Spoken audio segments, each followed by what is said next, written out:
Hello one welcome to radiant academy. मैं अमूल चेपे आप सभी का स्वागत करता हूं रेडियंट एकेडमी के इस नए एडिटोरियल एनालिसिस के लेक्चर में।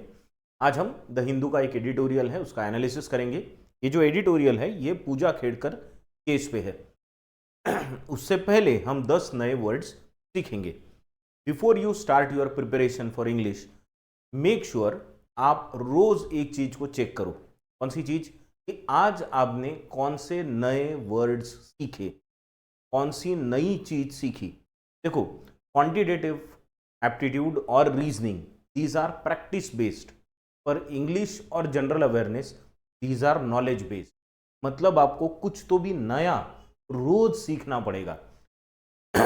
जब आपका दिन खत्म हो, जब आप रिफ्लेक्ट करते हो कि आज आपने दिन भर क्या किया, जो किया वो सही किया या गलत किया, तब ये रिफ्लेक्शन में आपके आना चाहिए कि आज आपने इंग्लिश में और जनरल अवेयरनेस में क्या नया सीखा है। It is very important that you learn something new because it is related to knowledge, these two subjects English and GA. ठीक है, तो let us start with the lecture today. 10 नए वर्ड्स आज हमको सीखने हैं। पहला जो वर्ड है हमारा आज का, वो वर्ड कौन सा है? वो वर्ड है इनस्क्रूटेबल। इनस्क्रूटेबल है ना। देखो, अभी इनस्क्रूटेबल का अपन सेंटेंस पहले पढ़ेंगे। क्या है sentence? The detective found the suspect's motives to be completely inscrutable. जो डिटेक्टिव था उसको क्या मिला? सस्पेक्ट के जो मोटिव्स थे। मोटिव का मतलब क्या होता है? कि कोई भी एक्शन करने के पीछे कारण क्या था, कौन सी ऐसी चीज थी जिसके वजह से उसने वो एक्शन की है। तो जब उसने वो कारण ढूंढने की कोशिश की तो उसे वो कारण इनस्क्रूटेबल मिले। इनस्क्रूटेबल मतलब वो उन्हें पहचान नहीं पाया। कोई भी ऐसी चीज जिसे आप पहचान ना सको, जान ना सको, इंटरप्रेट ना कर सको, समझ ना सको, उसे कहेंगे हम इनस्क्रूटेबल। इनकम्प्रिहेंसिबल भी कह सकते हैं इसे। कंप्रिहेंशन का मतलब क्या होता है? समझना। तो जो आपको ना समझे वो इनकम्प्रिहेंसिबल हो जाता है। वैसा ही इनस्क्रूटेबल, जिसे आप जान ना सको या समझ ना सको। इनस्क्रूटेबल का मतलब क्या होता है? इम्पॉसिबल टू अंडरस्टैंड और इंटरप्रेट। किसी चीज को समझ ना पाना, इसे कहते हैं हम इनस्क्रूटेबल। समझ गए? चलो, सिनोनिम क्या होंगे इसके फिर? ऐसी चीज जो मिस्टीरियस है। मिस्टीरियस मतलब उसमें आपको पता ही नहीं है कि अंदर क्या है क्या नहीं, दैट इज मिस्टीरियस। एनिग्मैटिक है। एनिग्मैटिक का मतलब भी मिस्टीरियस ही होता है। ऐसी चीज जिसे आप जान ना सको, जान ना पाओ, दैट इज एनिग्मैटिक। या अनफैदमेबल। फैदमेबल मतलब, फैदम का मतलब होता है पचा लेना, किसी चीज को समझ लेना। अनफैदमेबल मतलब जिसे आप समझ ही नहीं पाओ, ये चीज समझ के परे है, या मेरे को तो पच नहीं रही है बाबा, तुम जो कह रहे हो वो I cannot tolerate, I cannot fathom this. I cannot fathom this मतलब ये मेरे समझ के परे है। ठीक है, वो गया अनफैदमेबल। एंटोनिम का मतलब क्या होना? सॉरी, एंटोनिम क्या होगा इसका? इसका एंटोनिम होगा ट्रांसपेरेंट। ठीक है, जो एकदम क्लियर हो। ठीक है, क्लियर या ऑब्वियस, सही सही जो है वो सब सामने है। ठीक है, या क्लियर है। समझ गया? इनस्क्रूटेबल का मतलब समझा? What is inscrutable then? ऐसी चीज जिसे आप समझ ना सको, दैट इज इनस्क्रूटेबल। राइट? चलो, let us move on to the next word. Next word we have today is ebullient. ठीक है ना। वैसे बुलियंट नहीं बोलते, इसके बलियंट ही बोलते हैं। तो ये अबलियंट ही प्रोनाउंसिएशन उसका है ना। तो एबलियंट आप प्रोनाउंस कर सकते हो। एबलियंट सेंटेंस देखेंगे एबुलियंट का। Her ebullient personality made her the life of every party. की पर्सनालिटी कैसी थी? एबुलियंट पर्सनालिटी थी, जिसकी वजह से क्या हुआ? वो हर पार्टी की लाइफ थी, हर पार्टी की जान थी। है ना। हमारे बहुत से दोस्त, हमारे कुछ दोस्त ऐसे होते हैं कि वो आने के बाद एकदम रंगत आ जाती है किसी भी इवेंट में, है ना। तो उनकी पर्सनालिटी कैसी होती है? वो उनकी पर्सनैलिटी, यानी आप ऐसे आपके फ्रेंड को इमेजिन करो जो अगर आपकी पार्टी में आ गया तो आपकी पार्टी में 4 चांद लग जाएंगे। रौनक आ जाएगी, रंगत आ जाएगी। तो ऐसे फ्रेंड को हम क्या बोलेंगे, उसकी पर्सनैलिटी कैसी है, एबिलियंट पर्सनैलिटी है। तो एबिलियंट का मतलब क्या होता है, बहुत चार्मिंग पर्सनैलिटी, है ना, चार्मिंग, चीयरफुल पर्सनैलिटी का मीनिंग क्या होगा फिर, cheerful and full of energy, जिसमें बहुत एनर्जी होती है, आएगा तो सबको हंसाएगा, बहुत मस्ती करेगा, ठीक है। तो ऐसे टाइप की पर्सनैलिटी को हम बोलेंगे एबिलियंट पर्सनैलिटी। सिनोनिम क्या होंगे इसके, एक्सूबरेंट, एक्सूबरेंट का मतलब क्या होता है, उत्साह, बहुत लाइवली व्यक्ति है या इंथुजियास्टिक व्यक्ति है, बहुत उत्साह से भरा हुआ है। एंटोनिम्स क्या होंगे इसके, बिल्कुल उत्साह नहीं है किसी प्रकार का, बैठा है शांत, डिप्रेशन में है भाई, क्या कहेंगे, डिप्रेस्ड, सबड्यूड, सबड्यूड मतलब दबा हुआ होना, किसी प्रेशर के अंदर ऐसे सहमा हुआ होना। दरअसल सफारी को याद करो, वो तारे जमीन पर वाला, पहले वो कैसा था, एकदम सबड्यूड था, सबड्यूड रहता, सहमा सहमा सा रहता था, दैट इज सबड्यूड। या लिथार्जिक, लिथार्जिक बोले तो आलस से भरा हुआ, चलने दो जैसा चल रहा है वैसा, हम अपने समय पे सब करें, वो लिथार्जिक हो गया, समझ गए। और उसका अपोजिट क्या होता है, एबुलियंट, यानी फुल ऑफ एनर्जी, हर चीज में आगे, समझा। एबुलियंट का मतलब, चलिए नेक्स्ट वर्ड पे चलो। The next word we have surreptitiously. कल ये वर्ड आया था, कल हमने सरप्टिशियस ये वर्ड देखा था। ये एक वर्ड का हमने सिनोनिम करके देखा था, सरप्टिशियस। कल का अगर आप वीडियो देखो तो उसमें आपको मिल जाएगा ये। किसका इसका सिनोनिम था सरप्टिशियस, यहाँ तो उसको एल वाई लग गया, सॉरी सरप्टिशियस, यहाँ तो एल वाई लग गया, इसलिए वो क्या हो गया, एडवर्ब हो गया अभी। लेकिन सरप्टिशियस का मतलब क्या होता है, देखेंगे, सेंटेंस पढ़ो, देखो ध्यान में आएगा कुछ।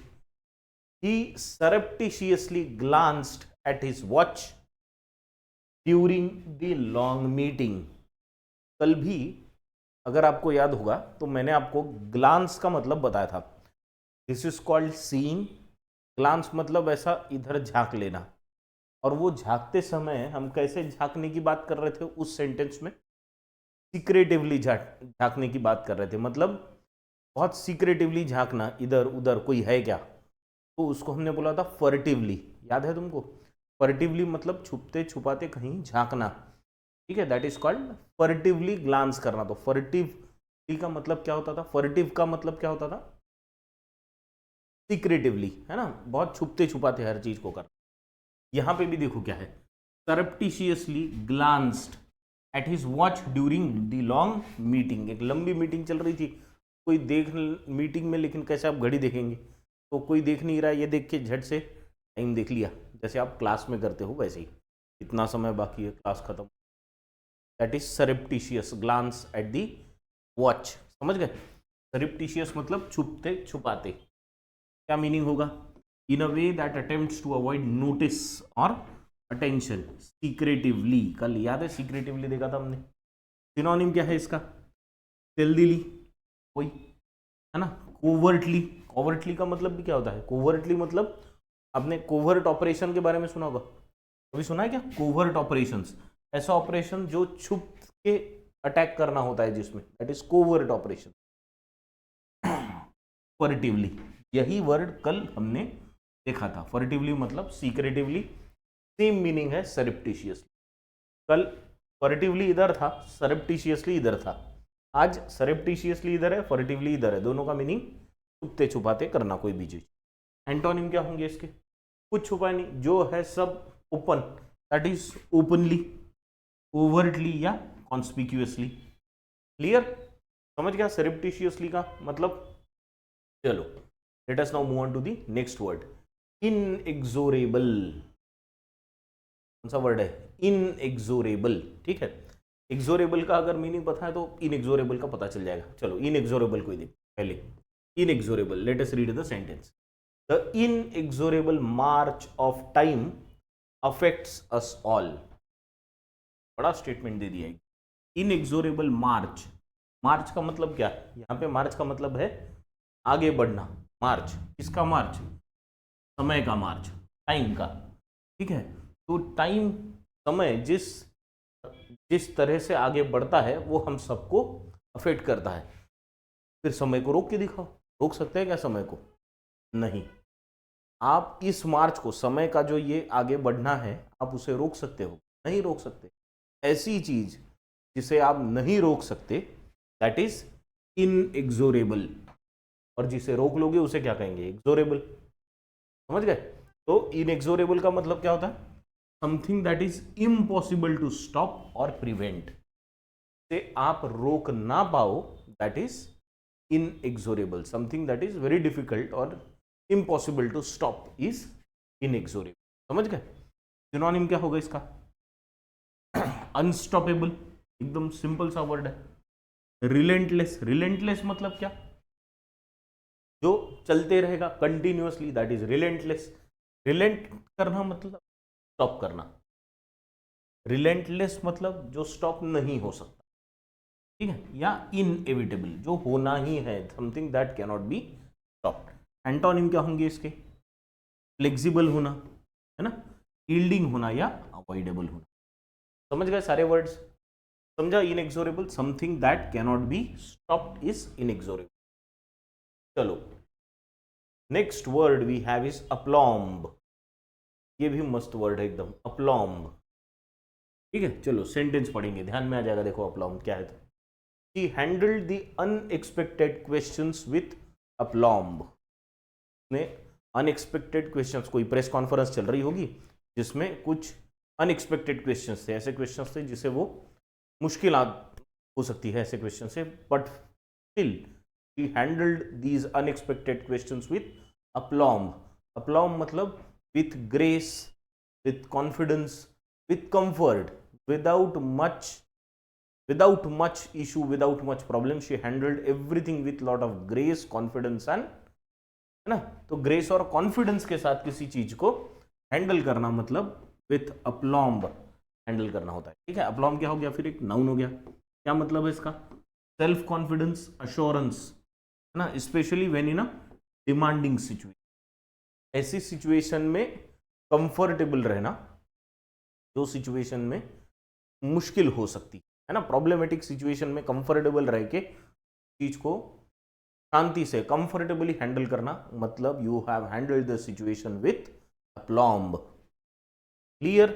समझ गया? फर्स्ट वर्ड है एकदम।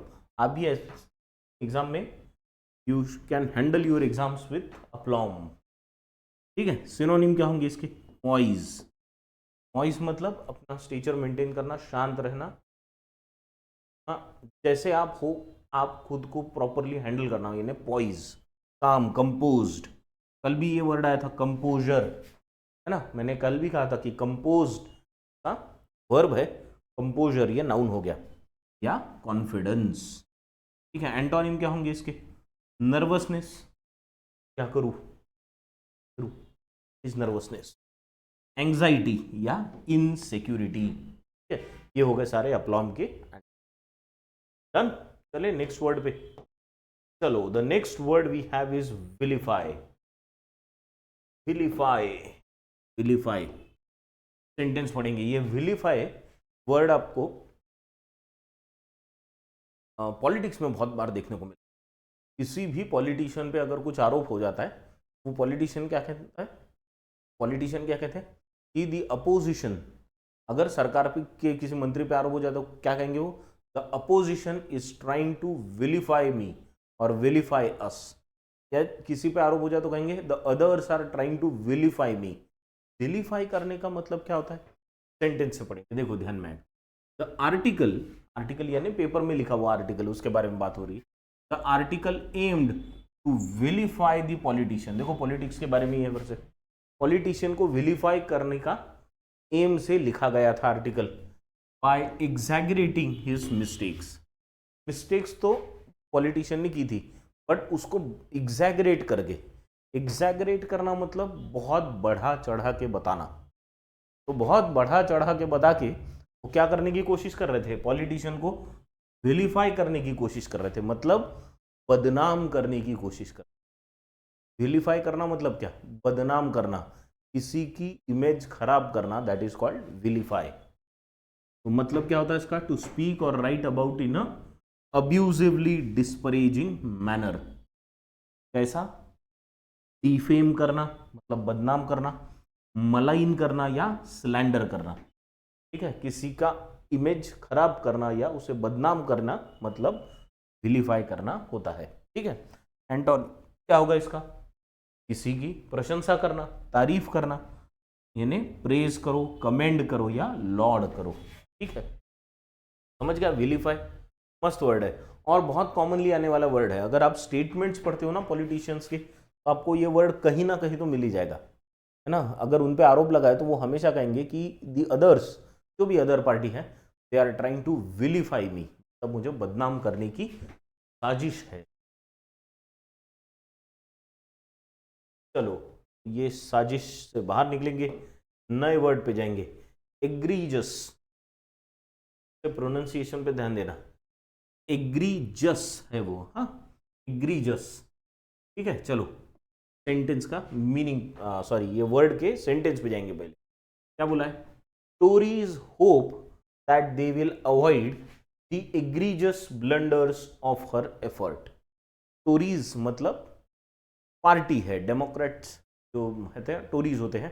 कहाँ पे? यूके की बात कर रहे हैं हम, वहाँ पे टोरीज एक पार्टी है, उनको बोला जाता है टोरीज, है ना। तो टोरीज क्या होप कर रहे हैं?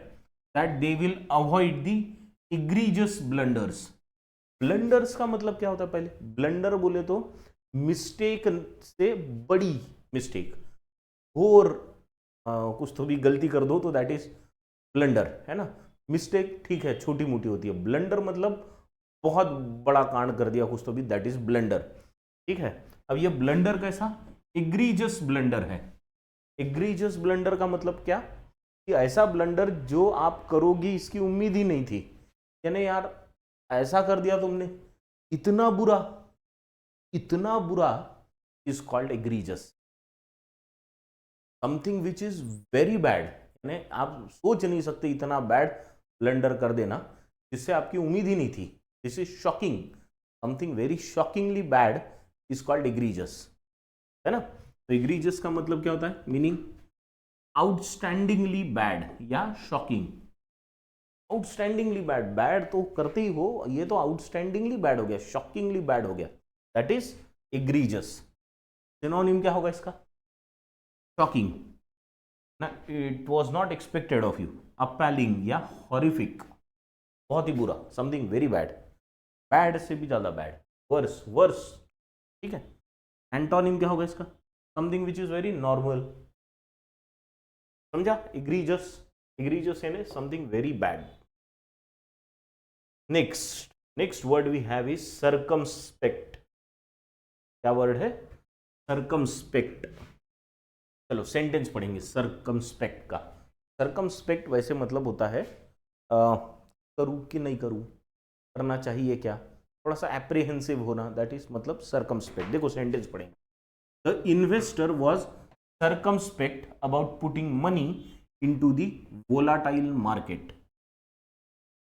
वोलाटाइल मार्केट, मार्केट वोलाटाइल है मतलब कभी भी ऊपर जा रहा है, कभी भी नीचे आ रहा है, तो बहुत तेजी से ऊपर नीचे जाना, that kind of market is called volatile market. ऐसे मार्केट में पैसे लगाऊं कि नहीं लगाऊं, या पैसे लगाने के बारे में वो इन्वेस्टर क्या था? सर्कमस्पेक्ट था, मतलब he was in a doubt, he was in worry, उसको वो यानी दुविधा में था।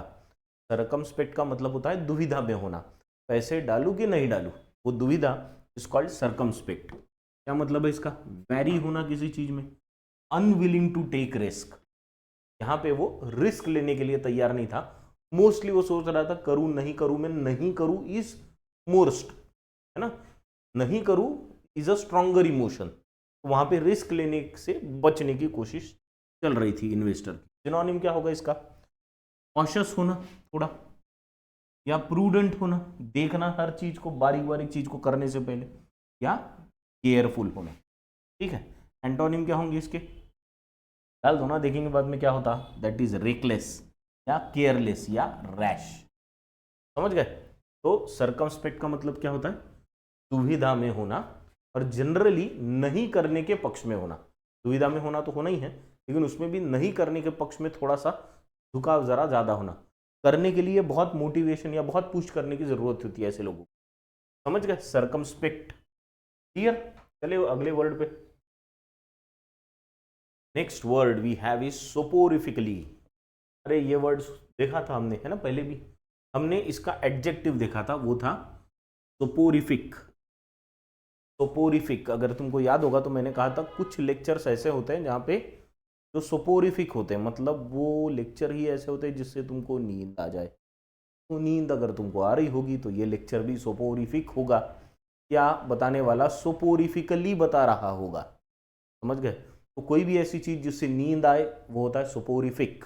एंड तो वो एक्शन को क्या बोलेंगे, यानी एडवर्ब कौन सा बोलेंगे फिर उसका, सोपोरिफिकली। या कोई गोली या दवाई जिससे आपको नींद आए, दैट इज सोपोरिफिक होता है, ठीक है। तो यहाँ पे लेक्चर की बात कर रहे हैं फिर से। लेक्चर वॉज डिलीवर्ड सो सोपोरिफिकली, इतना सोपोरिफिकली डिलीवर किया गया कि स्टूडेंट्स सारे सो गए। आप लोग जाग रहे हो क्या? जाग रहे हो? तो the lecture was delivered so soporifically that students fell asleep, सो गए सब लोग। कोई भी ऐसी चीज जिससे नींद आना इज कॉल्ड सोपोरिफिक।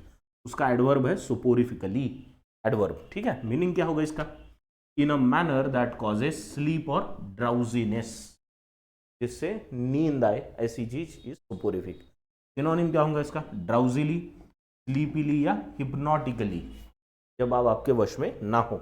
और एंटोनिम क्या होगा इसका, एनर्जेटिक, जागते रहो, ऑल इज वेल, अलर्ट रहना, स्टिमुलेटिंगली, जिससे उत्साह हो, एंथुजियास्टिक हो, एनर्जेटिक हो, ऐसी चीज।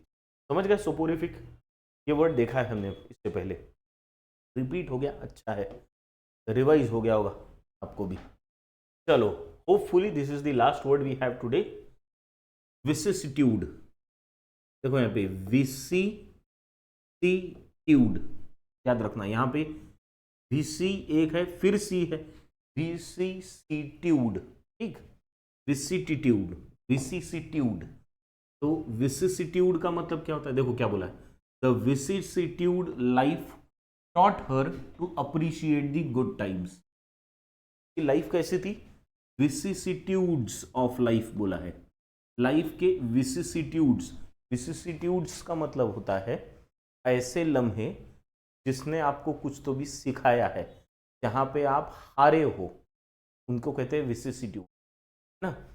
या जहाँ पे आपके साथ अन्याय हुआ है, जहाँ पे आपने मेहनत करके भी आपको यश नहीं मिला, ऐसे जो लम्हे होते हैं उन्हें कहते हैं विसिसिट्यूड्स, जिनसे आप सीखते हो। और इसलिए फिर आपको बाद में क्या लगता है कि यार अच्छा समय है ना, वो अच्छा है। तो जो बुरा वक्त होता है उसे कहेंगे हम विसिसिट्यूड, ठीक है। क्या मतलब होता है इसका, बुरा वक्त मतलब अ चेंज ऑफ सर्कमस्टांसेस, वो नहीं क्या एकदम से जज्बात बदल दिए वाले, ऐसे एकदम से जज्बात बदल दिए। Fortune, typically one that is unwelcome और अनप्लीजेंट। बुरा वक्त, बुरा समय इज कॉल्ड विसिसिट्यूड, या इवेंट्स, बुरे इवेंट्स या बुरा वक्त। सिनोनिम क्या होगा, फ्लक्चुएशन, शिफ्ट या अल्टरेशन। और एंटोनिम क्या होगा इसका, स्टेबिलिटी, कॉन्स्टेंसी या कंसिस्टेंसी, सब स्थिर रहना, व्यवस्थित रहना, that is antonym of vicissitude. Vicissitude में क्या होता है, एकदम से समय पलट जाता है और वो बुरा वक्त आ जाता है। तो बुरा वक्त आने की जो याद थी उसकी लाइफ में, उसी ने उसको सिखाया था कि अच्छे समय का रिस्पेक्ट करना चाहिए, ठीक, क्लियर। चलो, shall we move on to the next part now? So this is the editorial in front of you, just go through it, पढ़ लो इसे, फिर हम इसको डिस्कस करेंगे। चलो।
चलो डन, डन पढ़ लिया। चलो क्या दिया है,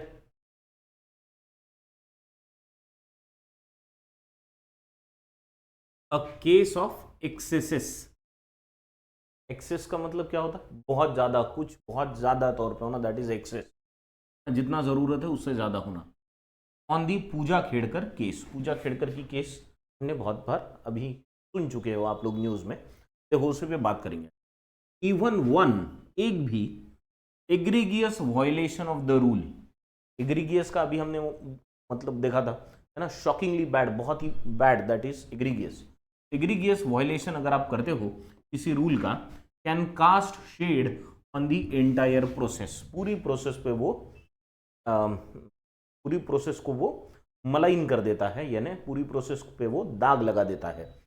can cast shade, cast shade का मतलब क्या होता है, दाग लगा देना। In what has emerged as the outlandish tale of Pooja Khedkar, the multiple methods by which she stepped outside the law would be fantastic if they had not been proven true. अगर ये केस को देखा जाए तो ये आउटलैंडिश टेल है।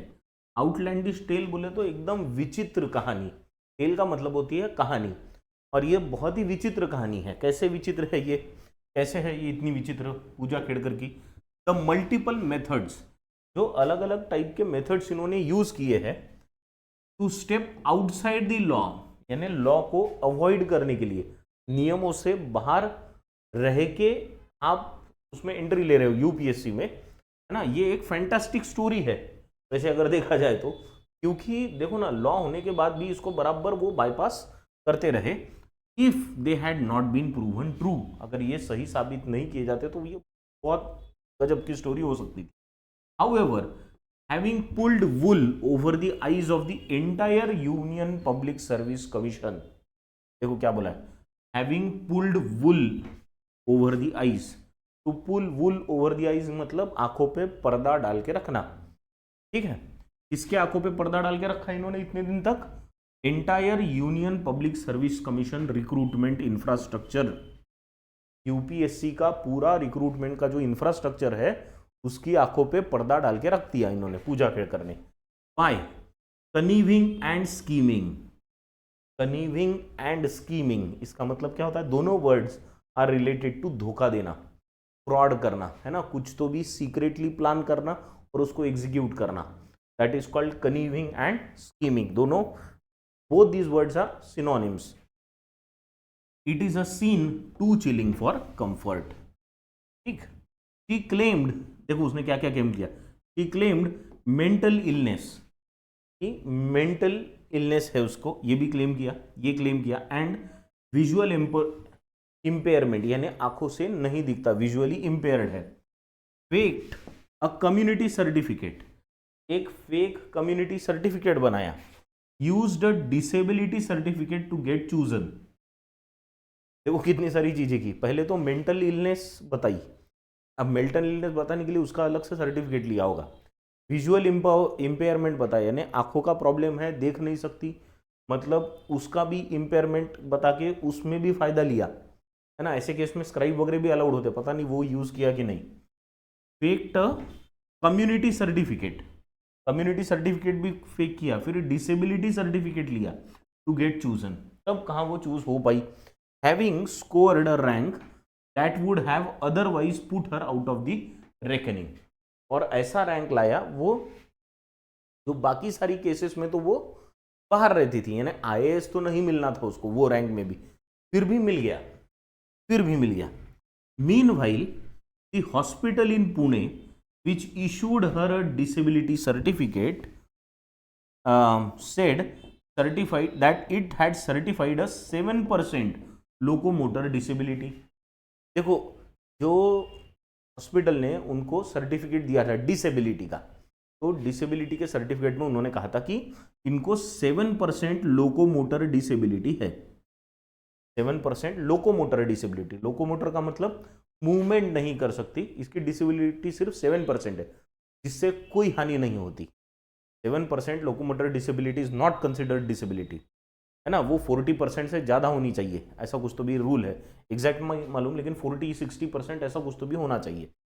तो इनका तो सिर्फ 7% था, इसमें कहाँ जॉब मिलने वाली थी इनको, पर and that would have been practically useless. देखो 7% यूजलेस है, 7% का फायदा मिलता ही नहीं बेनिफिट मिलने में।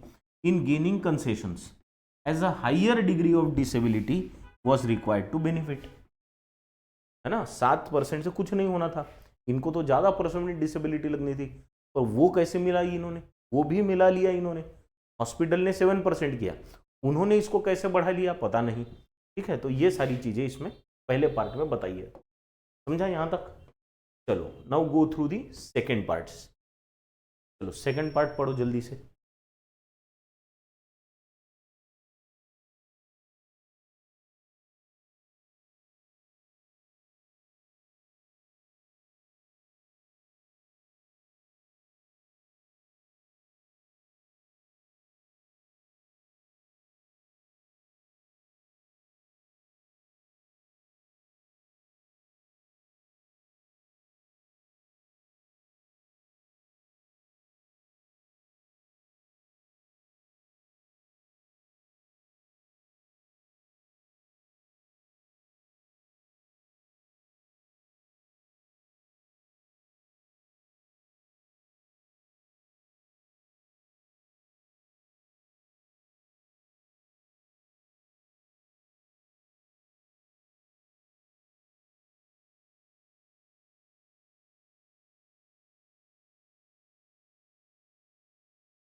ठीक है, डन।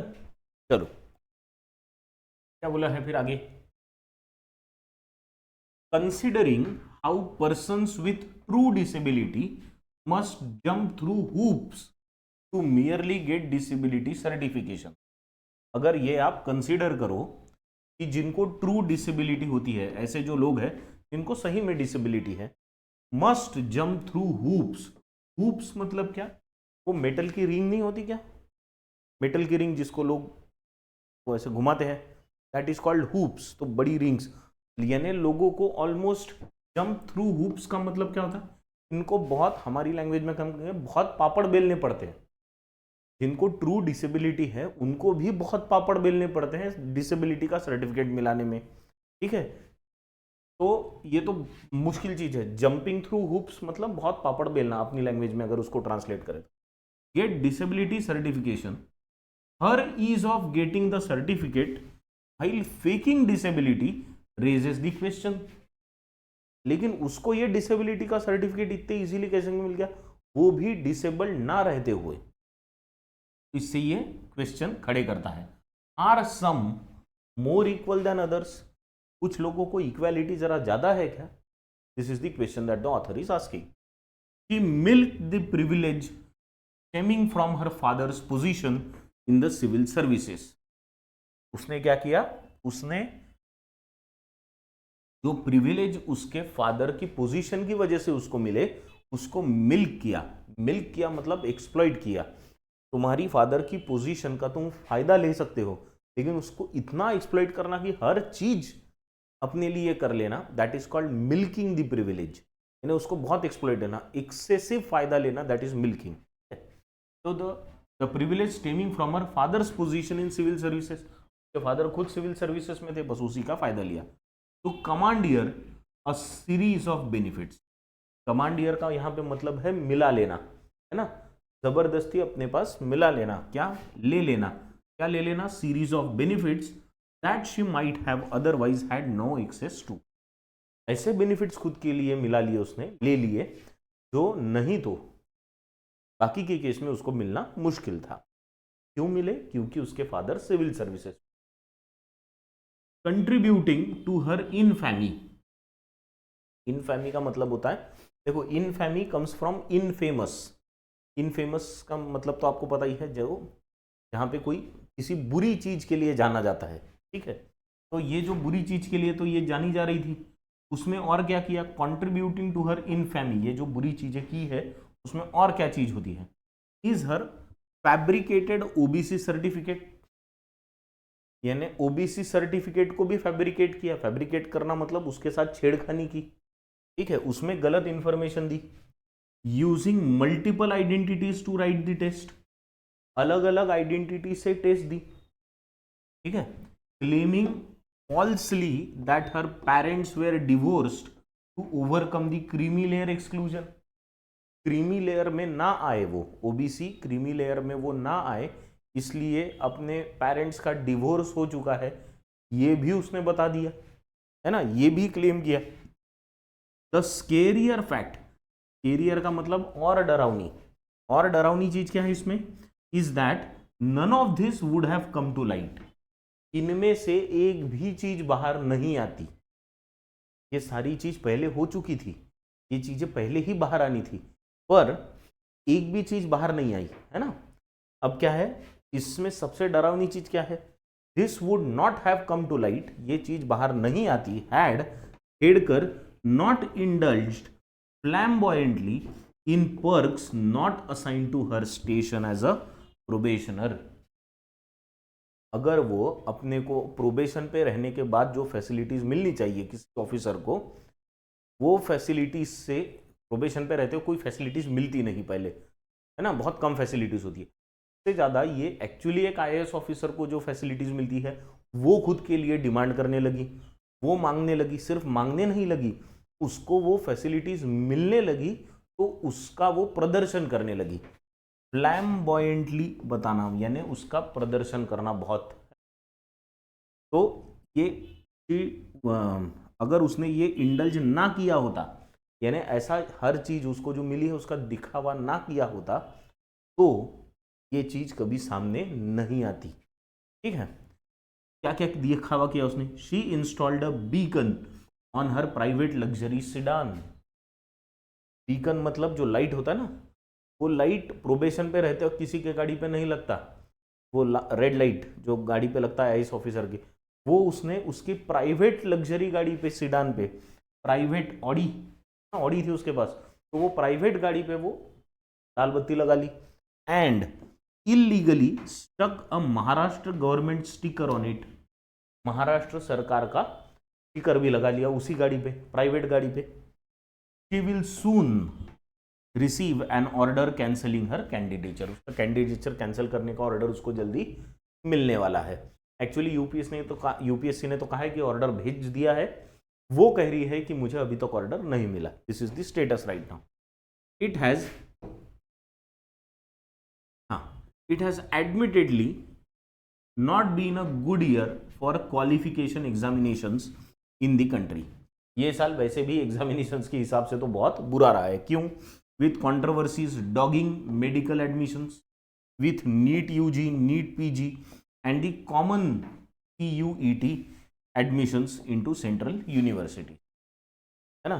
क्यों ऐसा, क्यों यानी क्यों कह रहे हैं ऑथर की वो ये साल बुरा रहा है, क्योंकि ये बार है ना बहुत सारी कंट्रोवर्सीज जो है वो डॉगिंग कर रही थी मतलब पीछा कर रही थी, जैसे कुत्ता पीछे लगता है वैसे कंट्रोवर्सीज पीछे लग गई, किस चीज के?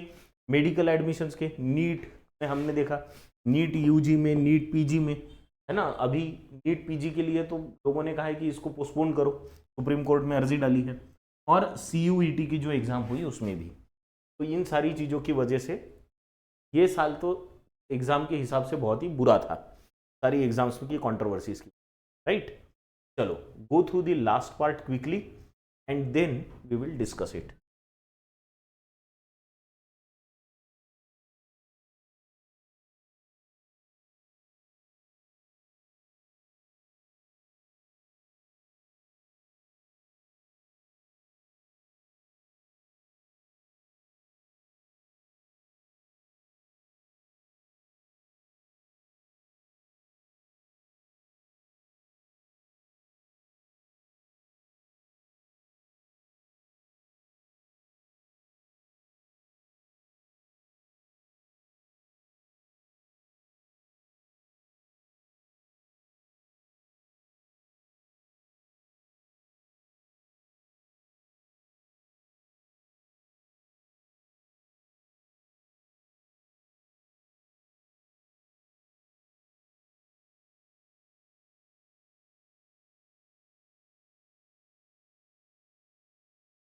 ठीक है, डन, पढ़ लिया।